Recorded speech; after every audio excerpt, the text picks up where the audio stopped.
예, 오늘 이 호세아서 2장 14절부터 23절 말씀을 가지고 같이 말씀을 나누고자 하는 말씀의 제목은 더 데이. 예. 여러분, 사람들은 결혼 날짜를 잡을 때 좋은 날짜를 택하려고 애를 씁니다.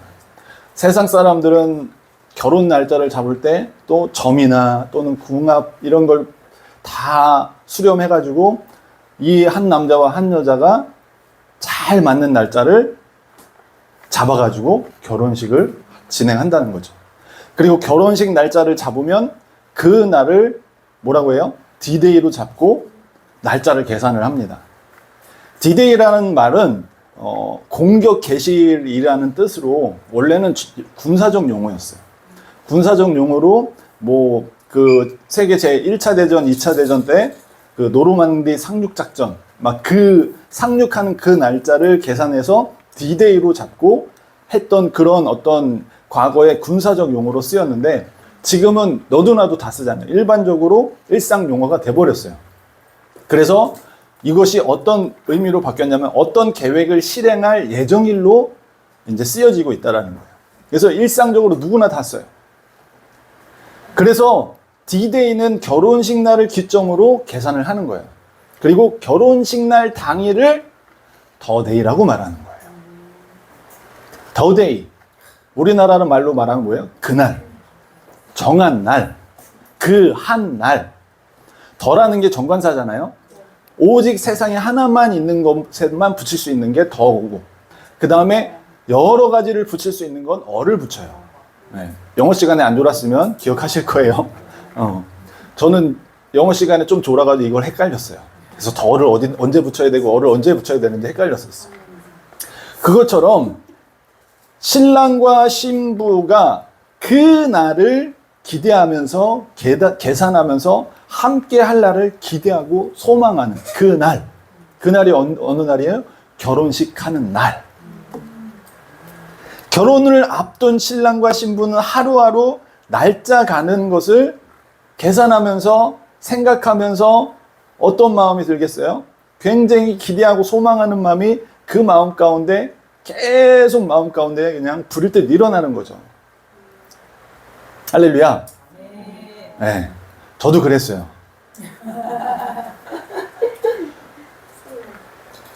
결혼하기로 약속을 하고 양가 부모님을 뵙고 언제 결혼하는 게 좋겠습니까? 이렇게 니들 알아서 하래. 그래서 저희는 2007년 7월 7일 777 신기하게 우리는 아무 생각 없이 그냥 토요일 날 그 날을 잡았어요.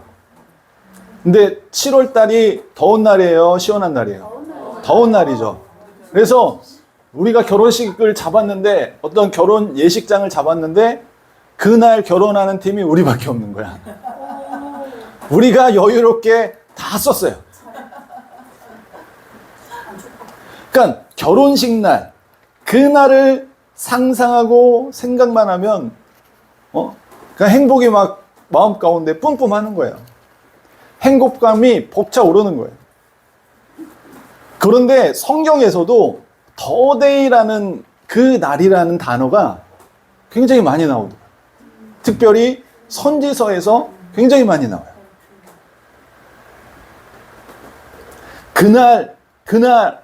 그날은 어떤 날일까? 오늘 본문에서도 그날이 나와요. 더데이가 나와요. 그 날을 선지서는 왜 이야기하고 있을까? 우리는 D-Day를, 그 날에 대한 D-Day를 계산할 수는 없어요. 왜냐하면 우리는 그 날이 더데이가 언제인지 모르기 때문에 D-Day를 계산할 수가 없어요. 성경은 더데이가 언제인지 가르쳐주고 있지 않다는 거예요. 그런데 그날 일어날 일들에 대해서는 이야기해주고 있다는 것입니다. 그래서 우리가 그 날을 꿈꾸게 된다는 거예요. 그 날은 누구만 알아요? 네, 하나님 아버지만 아시는 날이에요. 그 날은 예수님도 모른다고 했어요. 그 날은 어떤 날이냐? 다시 내려가라 하는 날인 거예요. 그럼 다시 누가 내려오시는 거예요? 예수님이 내려오시는 날이에요. 예수님이 다시 오시는 날이에요. 왜 우리는 그 날을 꿈꿀까요? 왜 우리는 그 날을 기다리면서 살아가야 할까요? 그 그 날이 어떤 날이기에 우리는 그 날을 고대할까요? 저희 아내가 엄청 고대해요. 엄청 기대하고 엄청 소망하는 날이에요. 우리는 예수님께서 다시 오실 날을 기대하고 소망하며 왜 살아야 할까요? 그 부분에 대해서 오늘 호세아서에서 이야기하는 그 날에 대한 이야기를 이야기하면서 우리도 그 날을 기대하고 소망하며 살아가기를 주님의 이름으로 축복합니다. 왜 그 날을 기대하고 소망하며 살아가야 되느냐? 첫 번째로 그 날은 슬픔과 애통이 소망으로 변화되는 날이에요. 하나님께서 오늘 본문을 보시면 뭐라 그래요? 이스라엘을 거친 들로 데리고 가신대요. 그리고 거기 가서 위로해 주신대요. 여러분, 거친 들이 두 글자로 뭔지 알아요? 거친 들. 두 글자로. 광야예요, 광야. 거친 들이 뭐겠어? 아무것도 없는 들을 얘기하는 거예요. 거친 들. 광야예요. 광야는 뭐예요? 또 다른 단어로? 광야는 사막이에요, 사막. 네, 사막. 사막은 낮에는 무지막지하게 뜨겁고 또 밤에는 추워요. 상대적으로. 왜냐하면 일교차가 굉장히 심하기 때문에 상대적으로 추워요. 우리나라 봄도 그렇잖아요. 아침에는, 점심 때는 막 반팔 입고 다니는데 저녁 되면 그냥 추워가지고 또 뭔가 껴입어야 되는 그런 날씨처럼 사막은 더 심하다는 거예요. 그 일교차가. 거의 20도, 30도 차이 날 정도로, 그러니까 어떻게 몸이 적응할 수 없는 그런 기후라는 것입니다. 사람이 생활하며 살 수 없는 장소예요.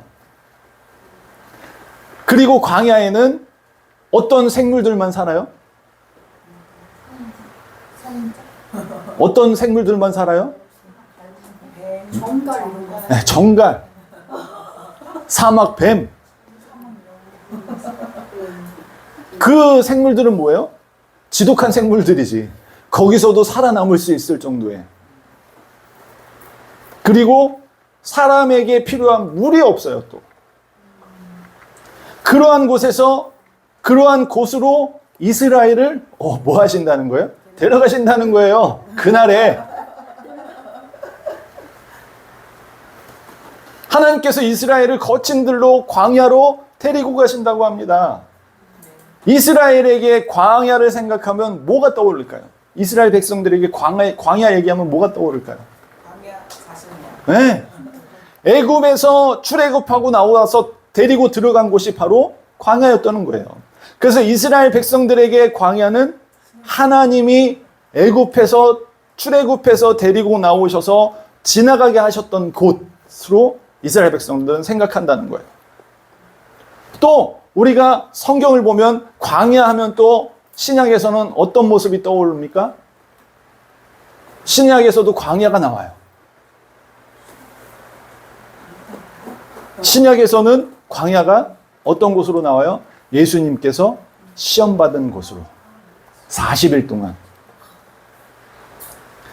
한마디로 광야는 사람이 살 수 없는 환경의 장소라는 것입니다. 사람뿐만 아니라 생명체라면 살만한 장소가, 살 수 있을 만한 환경과 조건이 전혀 되지 않는 곳이라는 거예요. 뜨거운 태양을 피할 수 있는 곳도, 갈증이 날 때 마실 물도 먹을 것도 없는 사막이 바로 광야예요. 모래로만 덮여 있고 황량한 곳, 사람의 어떠한 노력으로도 변화되지 않는 곳이 바로 사막이라는 거예요. 광야라는 거예요. 사람이 살아갈 수 없는 장소가 바로 광야라는 것입니다. 사람의 모든 노력과 모든 애씀이 무력할 정도로 무기력함을 느끼는 장소가 어디예요? 사막이에요. 광야예요. 그러한 광야를 이스라엘 백성들은 몇 년 동안 하나님께서 살게 하셨어요? 40년을 살게 하셨어요. 여러분, 하루 이틀도 살기 힘들어요. 근데 40년을 하나님께서 살게 하셨다는 거예요. 하나님께서 보호해 주시고 지켜주시고 먹이시고 입히시고 다 하셔가지고, 어떤 사람도 살 수 없는 곳에서 하나님의 은혜로 놀라운 기적을 경험하면서 살았던 장소가 바로 광야였다는 거예요. 우리가 성경을 읽어보아서 알지만 이스라엘 백성을 낮에는 뭘로? 구름으로 태양을 가려주시고 밤에는 추위를 잊을 정도로 불로 하나님께서 따뜻하게 데펴주셨던, 매일매일 기적을 경험했던 공간이 어디예요? 광야였다는 거예요. 그런데 이스라엘은 이러한 기적을 하나님이 그 이전에도 그 이후에도 경험을 시키십니까? 안 시키십니까? 안 시켜요. 그 이전에도 없었고 그 이후에도 없었어요. 오직 광야 세대, 출애굽할 때만 이 경험을 시키신 거예요. 그 경험을 시키신 이유가 뭐예요? 철저히 너가 살 수 있는 이유는 하나님의 보호하심 때문이다라는 걸 뼈저리게 깨달아 알게 하시기 위해서. 여러분이 지금까지 인생을 살아오는 것 같지만 하나님이 굽이굽이 인도해 주시고 보호해 주시고 지켜주심이 있었다는 거예요. 할렐루야. 저도 인생 가운데 굽이굽이 여러 사고들이 있었어요. 근데 하나님이 지켜주셨어요. 고등학교 때인가 언제는 수련회를 갔다 오다가 차량이 타이어가 파스가 나가지고 차량이 이렇게 넘어갔어요. 근데 저는 너무 피곤해서 맨 뒤에 좌석에 이렇게 옆에 짐을 대고 이렇게 기대서 자고 있었어. 근데 차가 이렇게 넘어간 게 아니라 이렇게 기울어졌어. 그럼 어떻게 해야 돼? OHP나 이런 게 있었거든. 어떻게 됐어? 하나도 안 다쳤어요. 갑자기 잠자다가 하더니 그냥 전복되어 있는 거야. 그래서 어떻게 나왔는지도 기억이 안 나. 그 사람이 잠깐 필름이 끊기잖아요. 큰 사고를 당하면. 그러니까 내가 거기서 어떻게 나왔는지 기억이 안 나요. 근데 그 앞에 있던 권사님은 막 다리가 창문 밖으로 나가고 막 이러면서 굉장히 심하게 다쳤단 말이에요. 근데 뒤에 있던 저는 멀쩡하게 나온 거예요. 아무 타박상도 없이. 그러니까 하나님께서 여러분들을 순간순간 굽이굽이 지켜주신다는 거예요. 그 이유가 뭐예요? 너가 지금 살아가는 게 나의 손길 가운데 살아가는 것이다라는 걸 가르쳐 주시기 위해서라는 거예요. 여러분, 인생을 살아가다 보면 광야로 내모실 때가 있다는 거예요. 그 광야 가운데 우리는 하나님의 도우심을 배우고 하나님으로만 살아갈 수 있다는 걸 배우는 시간이라는 것입니다. 오직 하나님만이 나의 공급자라는 사실을 깨닫게 하시고 하나님을 철저히 믿고 의지하는 삶으로 바꾸기 위해서. 그래서 40년 동안 이스라엘 백성들이 그 광야에서 맴도는데도 성경을 보면 뭐라고 돼 있어요? 신발이 해지지 않고, 그리고 매일매일 먹을 게 끊이지 않고, 마실 물을 때에 따라 내주시고. 할렐루야. 기적이에요, 기적. 그 기적을 경험시켜 주신 거예요. 그런 광야로 하나님께서 다시 한번 데리고 가신다는 거예요.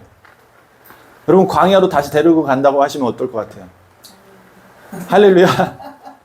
아니면 이러시면 안 돼와요. 광야라니요. 무슨 끔찍한 소리를 하십니까? 그러실 겁니까? 근데 하나님께서 이스라엘에게 광야로 다시 한번 데리고 가신다는 거예요. 그러면서 뭐라고 그래요? 포도원을 주고 아골 골짜기를 소망의 문으로 바꿔주신다는 거예요. 그들이 예전에 애굽 땅에서 올라오던 날과 같이 해주신다는 거예요. 그런데 소망의 문으로 바꿔주신다라는 지역이 어디예요? 아골 골짜기, 아골 골짜기. 여러분, 아골 골짜기가 성경에 어디서 나오는지 아세요? 아골 골짜기 기억나시는 분 없으세요? 아골 골짜기가 어디서 나오는지 아세요? 여호수아에서 나옵니다. 여호수아에서 어떤 장소로 나오는지 아십니까? 기쁨의 장소, 하나님을 찬양하고 하나님을 높이는 장소가 아니라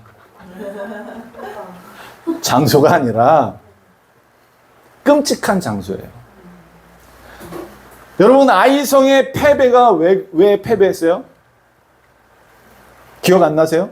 너무 오래됐어 읽은 지. 아이성이 왜 누구 때문에 패배했어요? 네, 아간. 아간의 탐욕으로 인해서 여리고성에서 어떤 것도 취하지 말라고 했는데 아간이 꿈쳐놓은 거야. 한마디로 뭐 한 거예요? 슬쩍 한 거죠. 좋아 보이는 것들을 슬쩍 한 거예요. 숨겨놨다가 아이성에서 대패배를 당하면서 이스라엘 백성들이 하나님께 우리가 왜 패배하게 됐습니까? 묻다 보니까 아간의 범죄로 인합니다 라고 말을 해서 아간과 그 가족들을 다 몰살시킨 장소가 아골골짜기예요. 다시 말하면 하나님께서 심판하시는 장소로 사용하신 곳이 아골골짜기라는 거예요. 그러한 역사를 가지고 있는 아골골짜기가 지금 무엇으로 바뀐다고 말합니까? 소망의 문으로 바뀐다는 거예요. 소망의 골짜기로 바뀐다는 거예요. 여러분 이사야서 65장 10절에 사로는 양떼의 우리가 되겠고 아골골짜기는 소떼가 눕는 곳이 되어 나를 찾은 내 백성의 소유가 되려니와. 여기서도 아골골짜기를 뭘로 바꿔주신대요? 심판의 장소고 하나님의 징계의 장소인데 하나님께서 뭐로 바꿔주신다는 거에서 이사야서에서도 소떼가 누울 수 있는 장소로 바꿔주신다는 거예요. 이것은 이스라엘의 메시아 왕국, 그 하나님 나라를 소망하는 이야기를 이야기하는 거예요. 이스라엘이 그토록 고대하고 기대하는 왕국의 모습인 것이죠. 메시아 왕국이 오면, 그날이 오면, 예수님께서 이 땅에 다시 오면 이런 놀라운 일들이 실현된다라고 말해주는 거예요. 역사적으로 슬퍼하던 장소, 슬픔의 장소, 애통의 장소, 비통의 장소였던 그곳이 기쁨의 장소로, 소망의 장소로 바뀐다는 것입니다. 이러한 날이 올 때 주님께서 이스라엘의 남편이라고 불려지게 해주신다는 거예요. 다시는 바알이라고 부르지 않게 하시겠다는 거예요. 하나님께서 이스라엘과 이혼 증서를 주셨다고 표현할 정도로 이스라엘과의 관계를 정리하셨어요. 깨끗하게, 깔끔하게. 그래서 이스라엘 백성들이 망하고 유리하는 인생이 돼버린 거야. 유리하는 민족이 돼버린 거야. 그런데 다시 이스라엘로 하여금 하나님이 남편이 돼주시겠다라고 말하는 거예요.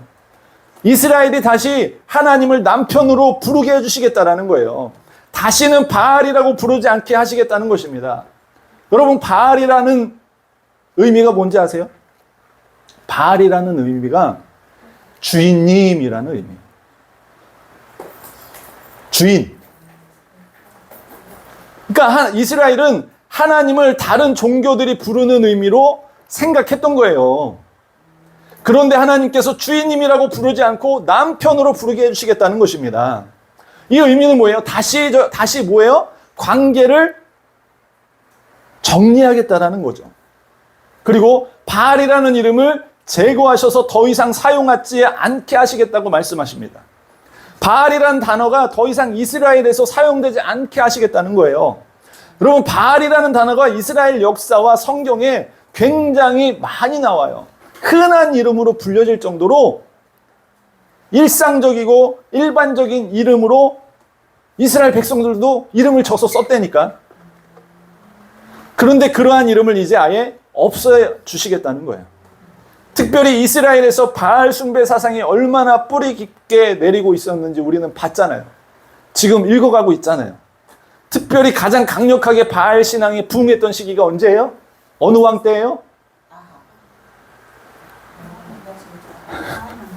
기억이 안 나세요? 북이스라엘의 아합이 누구랑 결혼해요? 네, 이세벨이랑 결혼하잖아. 이세벨이 자기네 나라에서 거의 신학교 교장이었어. 바알 교회 신학교 교장 정도 됐단 말이에요. 그래서 아합 왕 때 전국적으로 바알의 선지자들이 그냥 흥황할 정도로 엄청난 일들이 있었단 말입니다. 근데 그러한 이름을 이제 아예 싸그리 없애주시겠다는 거예요. 특별히 이스라엘에서 바알 숭배 사상이 얼마나 뿌리 깊게 내렸는지 아합 왕 때 엘리야가 몇 명 대 몇 명으로 싸웠어요? 850대 1로 싸우잖아. 그 정도로 부흥했던 시기란 말이야. 완전히 바알이 국교로 지정될 정도로 심각한 때였다라는 거예요. 성경을 우리가 읽으면 바알 숭배가 계속해서 섬겨오다가 아합 왕 때 완전히 부흥했다가 또 지지멸렬에다가 그럼에도 불구하고 계속 이스라엘 역사에 함께 계속 거론되었던 이름이 바알이에요. 바알. 하나님을 알고 신앙하는 사람들은 소수에 그칠 정도로 숨어서 지낼 정도로 심각하게 바알 숭배가 팽배했던 그 아합 왕 때를 지나서도 계속적으로 그 이름이 불려지고 계속적으로 섬겨지고 계속적으로 숭배되었던 이름이 바로 바알이에요. 바알. 그런데 그날 이후에는 더 이상 바알이라는 이름을 사용하지 않게 될 것이라는 거예요. 할렐루야. 하나님께서는 그날에 슬픔과 애통이 소망으로 바뀌게 해주신다는 사실을 기억하시길 주님의 이름으로 축복합니다. 그래서 우리가 소망하는 거예요. 주님 빨리 오십시오. 마라나타 주 예수여 속히 오시옵소서라고 우리가 고백하는 거예요. 이 땅에 소망이 있어요? 무슨 소망이 있어요? 소망이 없어요. 근데 슬픔과 애통과 고단함과 힘겨움과 이런 것들을 하나님께서 그날에는 소망으로 바꿔주신다는 거예요. 할렐루야. 그날을 우리는 기대하고 소망하며 살아가야 됩니다. 왜 그렇게 살아가야 되느냐? 둘째, 두려움과 불안이 평강으로 바뀌는 날이기 때문이에요. 오늘 본문에 보시면 그날에는 들짐승과 날짐승들과 하나님이 언약을 맺으신다고 말하고 있어요.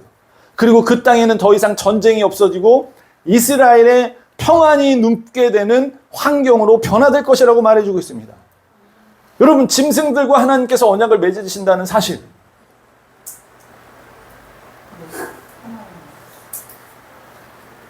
이 얘기는 뭐예요? 더 이상 악한 짐승이 없는 세상, 포악한 짐승이 없는 세상,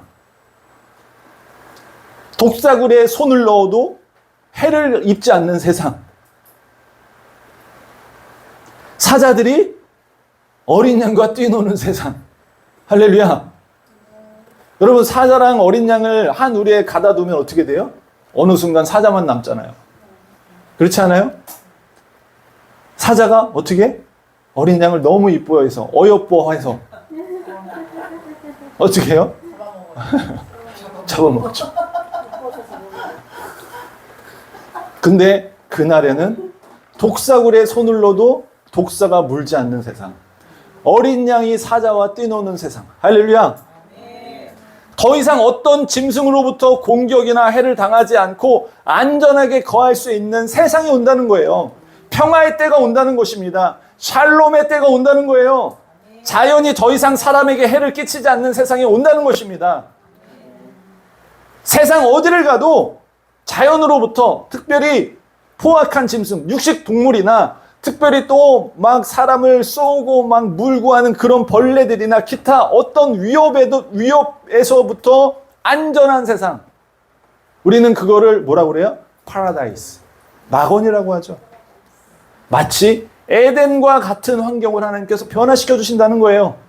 안전하고 완전한 하나님의 나라의 도래를 이야기하는 것입니다. 이러한 왕국은 절대로 사람들이 만들어낼 수 없는 거예요. 이러한 상황과 환경은 절대로 인간의 노력으로 되어지지 않는다는 것입니다. 그래서 이 땅에 더 이상 전쟁이 없게 해주신다는 거예요, 하나님께서. 본문에 뭐라고 말하고 있습니까? 활과 칼을 꺾어 전쟁을 없이 하고, 더 이상 불안하고 두려워하며 하루하루를 이 세상에서 살아가야 하는 때가 아닌 평안이 눕게 되는 평강의 때, 평화의 때, 샬롬의 때가 온다는 것입니다. 할렐루야. 더 이상 정글의 법칙, 약육강식, 적자생존의 세상의 법칙이 존재하지 않는 날이 온다는 거예요. 여러분, 아무리 세상 사람들이 평화를 외쳐도, 아무리 종교인들이 평화를 외치고, 아무리 NGO 단체들이 막 섬기고 봉사하고 막 평화를 외쳐도 이 세상에 평화가 없디까? 않아요. 왜냐하면 인간의 마음에는 욕심이 없어지지 않기 때문에. 인간의 마음 가운데 욕심이 해결되지 않는 이상 분쟁과 갈등과 시기와 이런 여러 가지 문제들은 절대로 없어지지 않는다는 거예요. 어디에서나 분쟁과 갈등이 있다는 것입니다. 여러분, 이 세상이 놀이터예요? 여러분들이 막 설렁설렁 막 살아갈 수 있는 세상이에요? 우리가 살아가는 이 세상은 전쟁터와 같아요. 총과 칼만 없지 전쟁터예요, 전쟁터. 치열하게 살아가야 되는 전쟁터라는 것입니다. 가장 가까이는 모든 집에서 가족들끼리도 분쟁이 있잖아요. 싸움이 있잖아요. 저마다 사정과 아픔과 슬픔을 가지고 살아가고 있어요. 근데 나가보면 다 웃고 행복해 보여. 여러분, 눈에 보이는 게 전부가 다 아니에요. 잘 살아가는 것처럼 보이지만 포장됐을 수도 있다는 거예요. 그걸 뭐라고 그래요? 쇼윈도라고 그러잖아요. 쇼윈도. 특별히 유명한 사람들 행복해 보이는데 뭐라고 그래? 속으로 아유 저 쇼윈도. 그러다 좀 시간 지나면 뭐 했대? 성격 차이로 이혼했습니다. 여러분, 우리가 사는 세상은 전쟁터입니다. 영적 전쟁터입니다. 할렐루야. 우리가 분명히 알아야 하는 것은 사람과 싸우는 것이 아니라는 거예요. 어둠의 권세들과 싸우는 것을 분명히 깨달아 알아야 된다는 거예요. 영적 전쟁터라는 것입니다. 그리고 우리는 뭐와 싸워야 돼요? 죄와 싸워야 되는 거예요. 그리고 또 우리는 뭐와 싸워야 돼요? 우리들의 육체의 정욕과 싸워야 되는 거예요. 육신적인 생각들과 싸워야 되는 거예요. 왜? 우리는 그리스도의 좋은 군사들이 되었기 때문이라는 겁니다. 그런데 우리는 누구랑 싸워요? 내 가까이 있는 사람들과 싸워요. 싸울 상대를 잘못 알고 있어요. 저도 가끔 제 아내한테 막 큰 소리 칠 때가 있어요. 예전에는 안 그랬는데 저희 아내도 저한테 큰 소리 쳐요, 요즘에는. 종국에는 예수 그리스도께서 오셔야만, 그날이 되어야만 우리 안에 있는 이 욕심이 다 해결된다는 것입니다. 할렐루야. 그래서 그날이 올 때 이 땅에 더 이상 활과 칼이 없는, 전쟁이 없는 날이 온다는 거예요. 평화와 평강이 임하는 날이 온다는 것입니다. 이러한 일은 주님이 다시 오실 때 그날 실현된다는 거예요. 완전하고 완벽하고 안전한 평화, 인간이 만들려고 해도 노력을 해도 올 수 없는 평화가 예수 그리스도께서 오시면 완성되고 성취되고 이루어진다는 것입니다. 오직 화평의 왕이신, 평화의 왕이신, 겸손의 왕이신 그 예수께서 다시 이 땅에 내려오실 때, 그때는 심판의 주로 오시는 거예요. 예수 그리스도께서 오실 때 다 오마살이 악을 다 심판하시고 완전하고 완벽한 온전한 샬롬이 있는 나라로 바꿔주신다는 것을 저와 여러분들이 기억하시면서 우리는 더대의 그날을 소망하면서 살기를 주님의 이름으로 축복합니다. 마지막으로 우리가 그날을 기대하고 소망하면서 살아가야 되는 이유는 셋째, 하나님께서 새로운 언약 관계로 바꿔주시기 때문이에요. 주님께서 오늘 본문을 보시면 뭐라고 그래요? 내가 다시 이스라엘과 혼인하시겠다고 하십니다. 그렇게 속썩이고 남편을 그렇게 무시하고 남편이 있는데도 불구하고 간음한 우상 숭배를 한 주님을 떠났던 이스라엘과 다시 혼인하시겠다고 하세요. 속도 좋으셔 하나님은. 주님이 혼인을 파기하시고 그들을 버리셨던 목적이 그들을 다시 회복시키고 돌이키셔서 새롭게 만드시기 위해서였다라는 거예요. 그렇게 다시 준비시키기 위해서 하나님께서 이혼 증서를 주셨다가 다시 결혼하시겠다라는 거예요. 속도 좋으셔. 이런 사람들 우린 뭐라 그래요? 아유, 참 속도 없어. 뭐라 그래요? 아유, 답답해.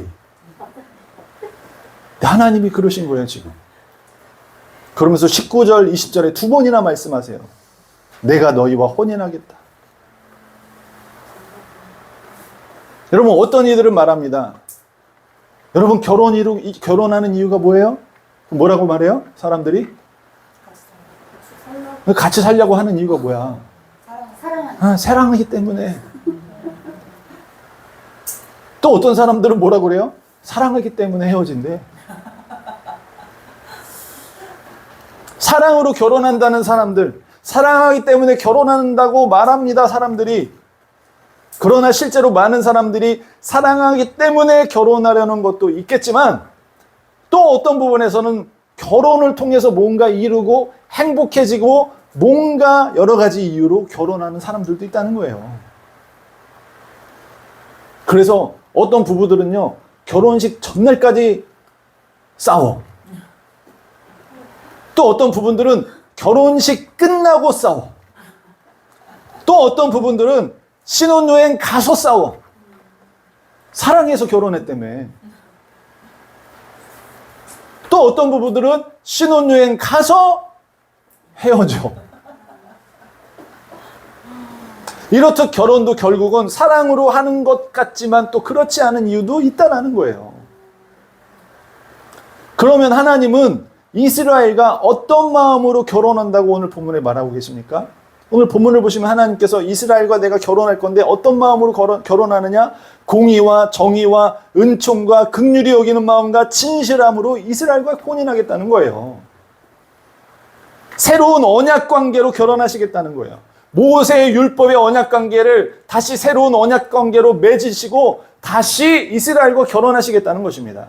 하나님께서 친히 이스라엘의 마음을 온전히 주님께로 돌이켜서 향하게 해가지고 하나님과 결혼하시겠다는 거예요.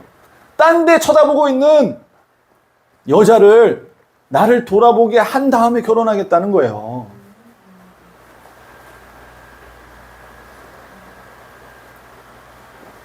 하나님께서 친히 이스라엘의 마음을 온전히 주님께로 향하게 돌이키게 하시겠다는 거예요. 주체가 누구예요? 하나님이세요. 이스라엘이 주체가 아니라 하나님께서 이스라엘이 마음을 돌이키도록 일하시겠다는 것입니다. 이러한 변화가 일어나도록 누가 일하신다고요? 하나님이. 하나님께서 마르고 닳도록 끊임없이 일하셔서 결국 이스라엘을 변화시켜서 내가 그들과 다시 혼인하겠다고 하시는 거예요. 이게 누구의 말이에요? 하나님의 말이에요. 전적으로 하나님으로부터 시작된다는 거예요. 이스라엘에서부터 어떤 회개와 변화의 바람이 불어서 시작되는 일이 아니라 친히 하나님께서 이스라엘의 마음을 돌이키시겠다는 거예요. 하나님의 노력과 하나님의 일하심으로 그렇게 된다는 사실을 기억하셔야 된다는 거예요. 주님이 다시 오실 날 그날을 위해서 주님께서 계속적으로 지금도 일하고 계시는 거예요. 이스라엘을 위해서 하나님께서 이스라엘을 변화시키기 위해서 끊임없이 일하셨던 그 하나님이 그날을 계속 준비하시고 일하고 계시다는 거예요. 그 땅을 변화시켜 주시는 것이 아니라 먼저 이스라엘을 하나님의 결혼할 대상으로 준비시키는 일을 하신다는 거예요. 그래서 종국에 가서 그날에 주님께서 다시 오실 때에는 어떤 일들이 일어난대요? 기도가 바로바로 이루어진다는 거예요. 그 다음에 하늘도 바로바로 응답한다는 거예요. 비를 내려주세요 하면 바로 비가 내린다는 거예요. 땅도 응답한다는 거예요. 그래서 어떤 일이 일어난대요? 곡식과 포도주와 기름이 풍성해진다는 것입니다. 그리고 결국에 가서는 이스라엘에 응답해 주시겠다고 말씀하세요. 여러분 여기서 말하는 이스라엘이 누굴 말할까요? 이스라엘이 누굴까? 비스무리하죠? 뭐랑 비스무리해? 이스라엘이랑 비스무리하잖아. 네, 이스라엘과 이스라엘 살짝 다르죠? 이 이스라엘이라는 단어는 흩어지다, 산발되다 막 이런 뜻이에요. 그러니까 한마디로 뭐예요? 이스라엘에게 응답하겠다라는 건 뭐예요? 흩어진 그 이스라엘 백성들 하나님께서 다시 고토로 돌아오게 해주신다는 거예요.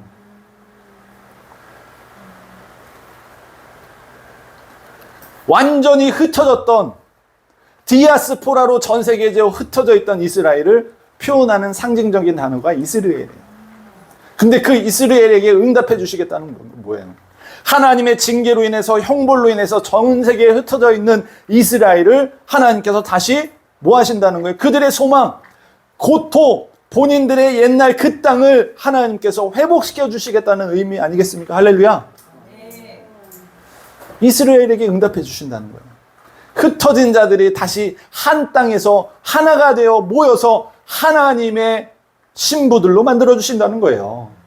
이스라엘 땅에 완전히 정착시켜 주시겠다는 것입니다. 이제는 더 이상 흩어진 민족으로 두지 않으시겠다는 거예요. 주님께서 그 땅에 완전히 정착하게 해주신다는 거예요. 이스라엘의 약속의 땅으로 모든 이들이 정착하게 해주시겠다는 거예요. 여러분, 이스라엘이 언제 생겼어요? 역사적으로? 세계사적으로? 여러분이 태어났을 때 이미 이스라엘이 있었기 때문에 잘 모르시죠? 이스라엘이요, 1948년에 새로 생겼어요. 원래 나라로 없었어. 그냥 전 세계 그냥 유대인이라고 해서 그냥 흩어져 살았지 나라 자체가 없었다니까. 언제 생겼다고요? 1948년에. 우리나라가 독립할 때 똑같이. 희한하게. 이스라엘에는 나라가 없었어요. 세계사에. 이미 BC 587년, 6년에 남유다가 멸망하면서 없어졌던 나라야. 다시 회복될란가 말란가 하다가 다시 또 숲으로 돌아간. 그 뭐예요? 2400년이 없던 나라가 1948년에 다시 딱 생겼다니까. 말이 돼요? 전 세계의 역사에 세계사 속에서 없어졌던 나라가 다시 생긴 나라는 거의 없어요. 다른 나라로 변화되는 일은 있어도 없던 나라가 다시 생기는 역사는 없습니다.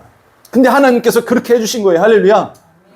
오늘 본문에 나와 있는 것처럼 이스라엘에게 응답하겠다. 얼마 만에? 2400년, 2500년 만에. 하나님은 그렇게 일해 오신 거예요. 유리하며 흩어져 살아있던 2400~500년을 흩어져서 유리하며 방랑자처럼 나그네처럼 살아왔던 이스라엘 백성들의 그 응답. 주님, 우리는 언제 회복됩니까? 주님, 우리 땅은 언제 회복됩니까? 하나님, 말씀 가운데 우리 땅이 다시 회복되게 하신다고 하셨고 저 땅 가운데 우리가 산다고 하셨는데 언제 그날이 옵니까? 그날 얼마나 고대했겠어요. 그러니까 2400~500년이 지났는데도 다시 나라가 생기잖아. 이런 민족이 어디 있어요? 영적 간음으로 우상 숭배로 인해서 하나님께서 징계하셨던 그 나라가 주님이 다시 오시면 온전하게 다시 회복된다는 거예요. 2400~500년 동안 긍휼을 여김을 받지 못했던 나라가 긍휼의 여김을 받기 시작하면서 1948년에 나라가 생기면서 하나님께서 다시 모으고 계시다라는 거예요. 이스라엘을 다시 내 백성이라 하시고 그들이 다시 내 하나님이라고 고백하게 하신다라는 것입니다. 할렐루야. 새로운 언약의 관계를 통해서 하나님께서 이스라엘을 다시 신부 삼아 주신다는 거예요. 여러분, 우리가 그날을 기대하는 이유가 뭐예요? 우리는 크리스찬이에요. 우리는 이스라엘이 아니에요. 우리는 교회예요. 근데 이 이스라엘의 이 회복에 대한 내용이 동일하게 우리가 누리는 거예요. 우리가 경험하는 거예요. 우리가 이 땅 가운데 누릴 수 있는 나라라는 겁니다. 할렐루야. 완전한 부활체로서 이 땅 가운데 누리는 거예요. 어떤 날이라고요? 슬픔과 애통이 소망으로 바뀌는 날. 어떤 날이라고요? 두려움과 불안이 평강으로 바뀌는 날. 어떤 날이라고요? 새로운 언약 관계로 하나님께서 부르시는 날. 근데 우리는 이미 새로운 언약 관계로 예수 그리스도를 통해서 성도로 하나님의 자녀가 됐다는 거예요. 할렐루야. 그런데 우리가 여기서 놓치지 말아야 될 마음이 있는 거예요.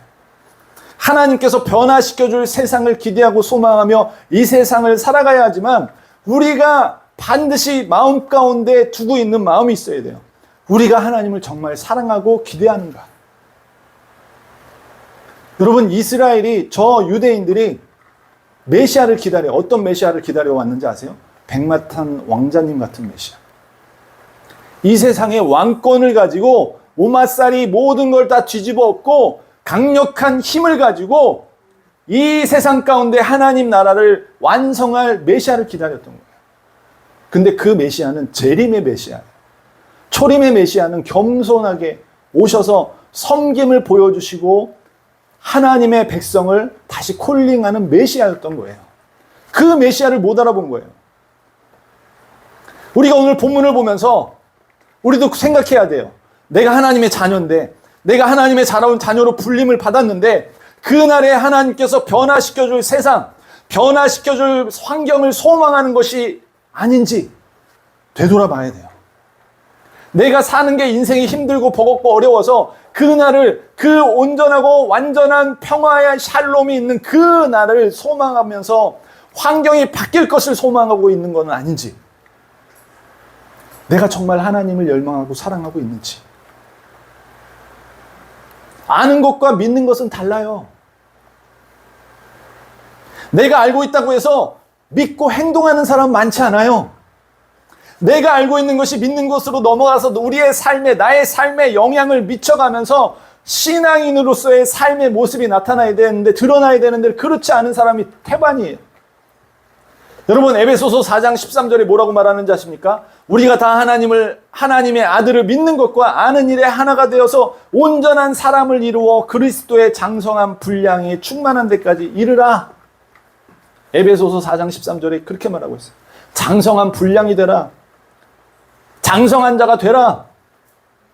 장성한 자는 뭐라는 거예요? 아는 것과 믿는 일에 하나가 된 사람이 장성한 자라는 거예요. 여러분, 제가 10대 때 부모님이 고생하는 거를 알아요. 그래서 제가 부모님한테 요구한 적이 없어요. 거의 뭘 사달라고 요구한 적이 없어요. 왜? 부모님이 힘겹게 힘들게 돈을 버시고 우리 가족들을 부양하는 걸 알기 때문에. 부모님을 생각하면 내가 뭔가 요구하는 게 죄송하고 미안한 거야. 뻔히 아니까, 사정을. 그러니까 부모님을 생각하기 시작하면서 나 자신의 어떤 유익과 나 자신의 어떠함을 위해서 사는 것이 아니라 부모님을 생각하고 부모님을 헤아리면서 행동하는 거예요. 마찬가지입니다. 우리가 주님을 알고 있다고 말을 하지만 주님을 위해서 생각하고 행동하는 마음이 있어요? 알아요. 주님이 어떤 분인지 아세요. 근데 그거를 알고 행동하느냐 이 말이에요. 알고 믿고 행동하는 건 다른 거예요. 여러분이 부모님이 힘들고 어려운 걸 알면 여러분이 막 땡깡 쓰고 투정 부리고 막 이렇게 했어요? 아니죠.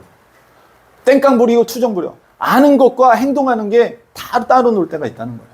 우리도 마찬가지예요. 하나님께서 이 땅을 다 평화의 땅으로, 여러분 소망으로 다 이끌어 주신다는 거예요. 할렐루야. 근데 여러분 정말 사랑하면요, 그 땅이 평화가 없어도 살고 싶은 거예요. 정말 사랑하면 그냥 함께 있는 것만으로도 행복한 거예요. 할렐루야. 또 제 얘기에서 해서 그렇지만 저랑 제 아내가 결혼했을 때 가진 게 없었어요. 저랑 제 아내가 결혼을 어디서 했다고요? 제천에 공동체 생활할 때 한 거예요. 그래서 저랑 제 아내가 아무것도 없었어. 그래서 신혼여행도 안 가려고 했었어요. 안 가는 게 아니라 못 가는 거지, 돈이 없어서. 예약을 저희 아내도 그럼 안 가, 괜찮아요 그러는 거예요. 그래서 정말 괜찮은 것보다 생각했어요. 근데 결혼하신 분들이 더 걱정하는 거야. 야, 신혼여행 안 가면 나중에 후회한다 이러면서. 근데 저랑 제 아내는 괜찮았어요. 그냥 둘이 있는 게 너무 행복한 거야. 신혼여행을 안 가도 행복한 거야. 그게 가능해요. 사랑하면. 아무것도 없었어. 결혼해서도 어디서 살았는지 알아요? 그 공동체 건물 중에 한 방 한 칸. 아무것도 없었어. 냉장고, 공동 냉장고. 화장실, 공동 화장실. 그래도 행복했어요. 정말 사랑하면요, 상황과 환경과 상관없는 거예요. 여러분, 하나님이 저와 여러분들을 하나님의 아들로 삼아주셨어요. 하나님께서 우리의 환경을 바꿔주시기라고, 그날의 그런 환경으로 바꿔주신다고 말하는 거예요. 근데 정말 사랑하면 그 환경이 아니더라도 그냥 하나님과 함께하는 것만으로도 행복한 거예요. 할렐루야. 그날을 고대하고 소망하는 게, 하나님을 볼 거를 소망해야지, 하나님께서 만들어줄 세상, 하나님께서 주시기로 한 상급을 기대하면서 그날을 고대하는 게 아니라 그분을 얼굴과 얼굴을 맞대서 볼 날을 기대하는 거예요. 할렐루야. 여러분, 옛날 결혼식이 어땠어요? 얼굴도 안 보고 못 보고 결혼해. 근데 결혼 날이 다가오면 어떻게 돼요? 네, 신랑. 내 신부의 얼굴을 본다라는 그 기대감과 소망을 가지고 결혼식을 기다리는 거예요. 얼굴과 얼굴을 보는 거. 여러분, 우리가 이 세상을 살아가면서 우리가 예배 드리면서 정말 중요한 마음은 하나님을 얼굴과 얼굴로 보는 그 기대감을 기대하는 그 마음을 가지고 예배 가운데 나오고 우리가 예배 드릴 때 그 마음이 여러분 안에 흘러 넘치고 두근반 세근반 주님께서 나를 만나 주시리라는 그 마음이 풀릴 듯 일어나기를 주님의 이름으로 축복합니다. 그 날만 소망하고 그 날에 만들어질 상황과 환경과 조성되는 파라다이스 세상을 꿈꾸는 게 아니라 예수 그리스도를 만나는 그 날을 기대하고 소망하는 저와 여러분이 되기를 주님의 이름으로 축복합니다. 그 날, 더 데이, 그 날을 꿈꿉시다. 할렐루야.